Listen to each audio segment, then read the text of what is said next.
Hoy, Jepoy! Bakit? Alam mo, sabi sa akin ni Christian kahapon, takting yun, niyayabang ka ata nun eh. Ikaw daw yung kumuha ng mga itlog ng manok, tapos pinagbabato mo daw, papayag ka nun, tapos sabi sa akin nung isang araw, ikaw daw yung nagsulat ng bototoy dun sa kotse ni Kuya Eman. Papayag ka nun? Kung ako hindi ako papayag dun, sasapakin ko talaga yun. Sinabi niya yun? Nasaan yun? Panapok talaga sa akin yun. Ayun, Jepoy, niyayabaan ka pa na nung isang araw pa yan eh. Kung ako sa'yo, talaga sasapain ko yan. Yabang-yabang niyan sa'yo eh. Hoy, Christian! Bakit? Ano yung pinagsasabi mo, ha? Isang itlog lang naman yung kinuha ko, ha? Tapos yung pototoy dun sa kotse ni Kuya Eman, inutos mo lang naman sa akin yun, ha? Yung yabang mo, ano yung pinagsasabi mo dyan? Ikaw nga umihi ka nga nang naglalakad eh. Tapos pinagbabato mo yung mga bubong dun eh. Yabang neto. Di ko naman sinabi yun. Sinungaling, kakaila ka pa. Sabi mo sa akin nung isang araw, ang asim-asim ni Jepoy, hindi pa nga naliligo, sabi mo. Dahilan-dahilan ka pa dyan, panapok na lang. Hindi ko naman talaga sinabi yun. Ba't ayayabang nyo porque dalawa kayo? Hindi ko naman talaga sinabi yun. Ang yayabang nyo, susumbong kayo. Guys, may kwento ko sa inyo. Minsan lang ako magkwento dito sa TikTok, kaya makinig na kayo. Kabobohan moment kahapon. Tinry kong umorder sa isang milk tea store sa isang mall. Maganda yung milk tea store na yun. Talagang Instagrammable. Ang cute talaga, ganon. Pero bago ko umorder kasi sa mga ganong milk tea store, kinakabahan talaga ako kasi alam mo yun, parang hindi naman ako sanay sa mga ganung mga lugar magaganda, tapos parang mga pang rich kid pa yung mga nabili doon. Alam mo yun, parang ang mahal-mahal talaga niya. Ngayon, buti na lang may menu na doon sa labas. Tapos chinek ko, sabi ko may budget ako, kaya ko itong bilhin lahat. Gumanon ako. Sabi ko, di nagkaroon ako ng confidence na talagang order ako dito. Ganon. Tapos, ayun na, order na ako. Tapos, nagbayad na ako. Sabi ko, ma'am, paano po yung pag-pick up po ng order? At hihintayin ko na po dito mismo o meron po akong lugar kung saan iintayin ko doon? Wala siya sinabi, hindi siya umibig. May binigay lang siya na bilog. As in, bilog na parang laruan, na hindi ko alam kung ano yon. Kaya sabi ko sa isip ko, ano to? Ba't may ganito? Iniisip ko na lang na laruan yun na parang freebie, ganon. Kaya umupo na lang ako doon. Tapos naghihintay na ako mga 2 to 3 minutes. Bigla siyang tumunog ng malakas. Tit! Ganon. Tapos sabi ko, baka sumabog to. Gumano na ako. Nakakahiya. Ang dami pa man din tao na andun. Tapos sabi, hindi kaya yan tumutunog kasi pwede mo nang pick upin yung order mo. Like, alam ko na may ganong bagay para pwede mo nang pick upin yung order mo. Ngayon lang ako nakakita ng ganon. Tapos, number 6 po, number 6. Hindi naman ako naingli. Kasi nga wala naman, basta wala siya sinabi na kahit ano about do sa binigay niya kung ano yun. Para lang siyang talagang laruan. Tapos pagpihit kong ganon, may 6 dun sa gilid, napakaliit. Hiyang-hiya naman yung number sa inyo. Napakaliit talaga ng number 6. Sa akin nung ba nangyari yun? Hindi ko naman alam na may ganon.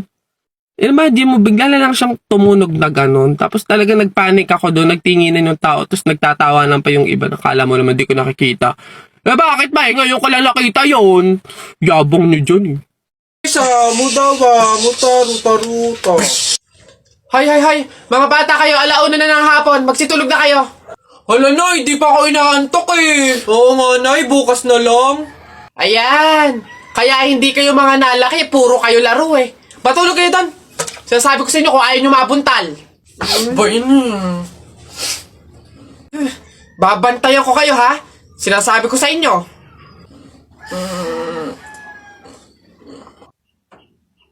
Dali, matulog.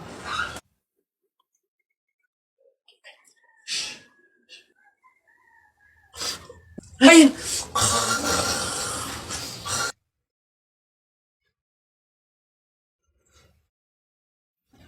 Sabi ni Ninoy Aquino, lahat tayo pantay-pantay. Taas mo yung kilikili mo, lahat tayo patay! T-shirt mo puti, sapatos mo puti. Ikaw na yung nandyan, pero di ka pinili! Hoy! Anong sinabi ko sa inyo? Uwe! Uwe! Itong mga bata. Oh, babe, anyari? Nabalitaan mo ba? Ang alin? Break na ang Katniel? Oh, ano naman kinalaman natin doon?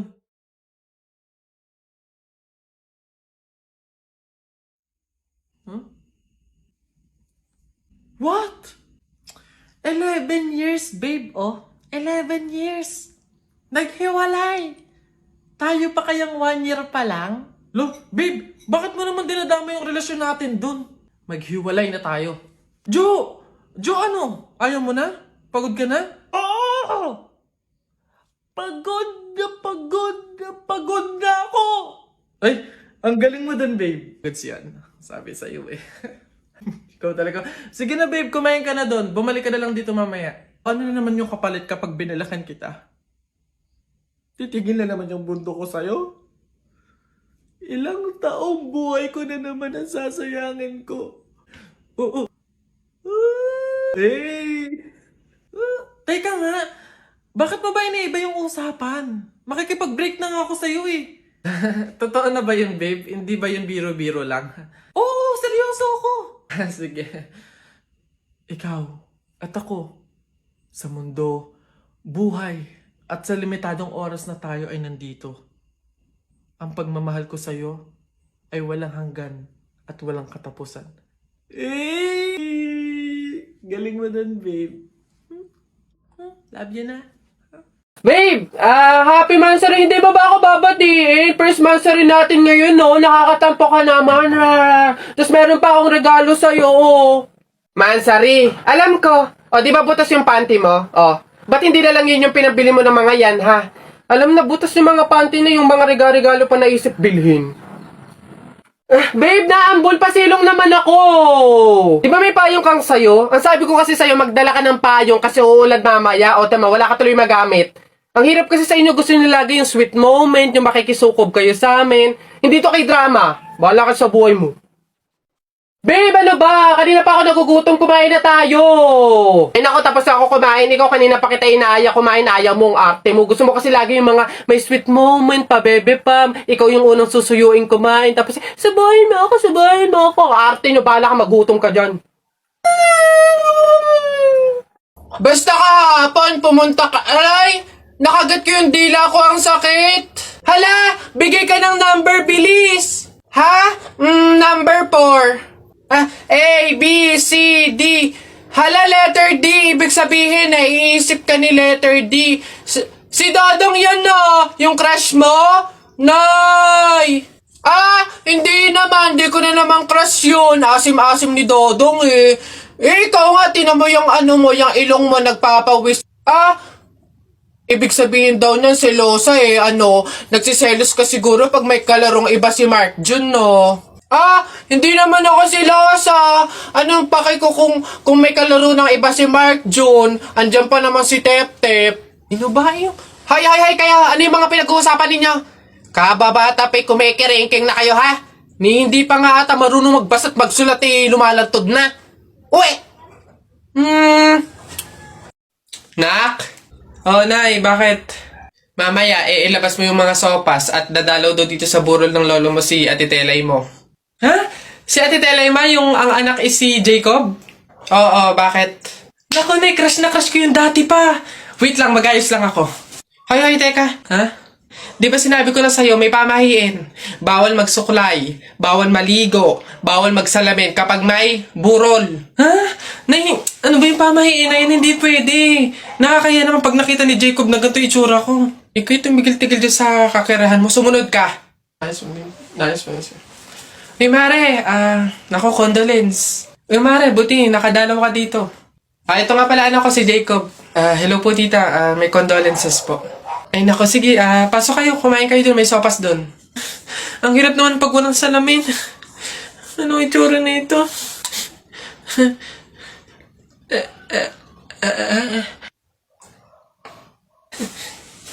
Hi, Jacob. Hi. Lintik na pamahiin na yan.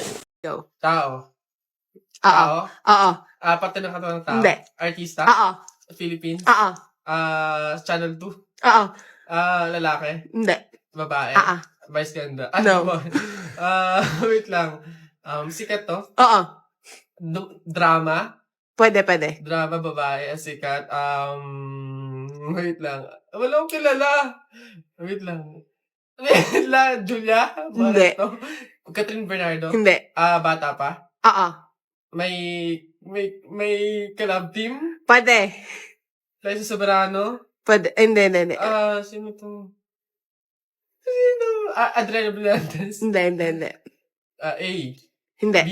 Hindi. C. D. Hindi. E, Hindi. F, Hindi. G, Hindi. H, Hindi. I, J, K, Hindi. L, M, Hindi. N, Oo. N. N, sinong N? Nadine! Tao po! Ay! Tao po! Ano ba yan, Nay? Nakakatakot naman yung mga tahol na aso. Oo nga, anak, Diyos ko. Alam mo ba, pamahiin yan. Kapag daw tumatahol yung aso sa gabi, may kapitbahay daw na mamamatay. Diyos ko, sana naman si Marites. Puro na chismis yun eh. Tao po! Diyan kayo!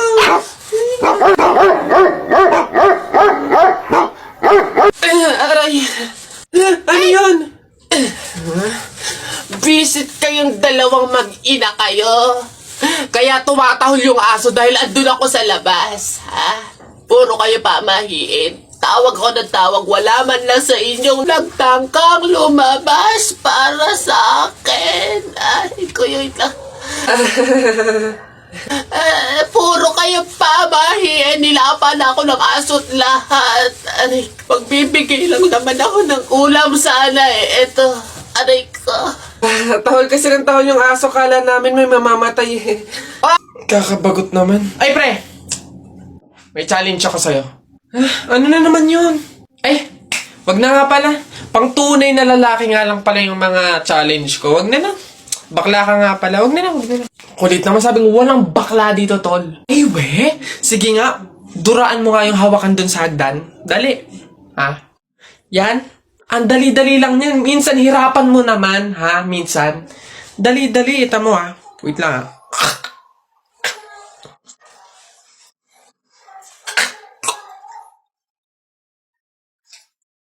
Ayun. Ayun na. Yak. Gagi, ano to? Alaway! Kaniri ba? Nice one down. Tingnan natin yung iba. Ay, Gagi, si Sir nahawakan. Shucks, Gagi. Takaw! Patay ka na naman.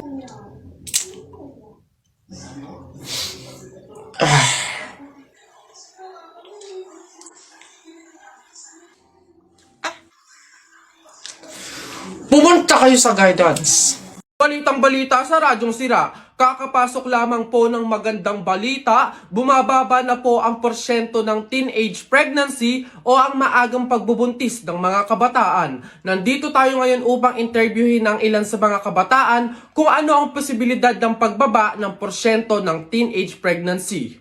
Miss Magdami, ano kaya ang posibilidad ng pagbaba ng porsyento nito? For me po, napapagtanto nila na talagang mahirap magbuntis at magpalaki ng anak. Kaya talagang nagbabago na yung mga kabataan ngayon, kagaya ko.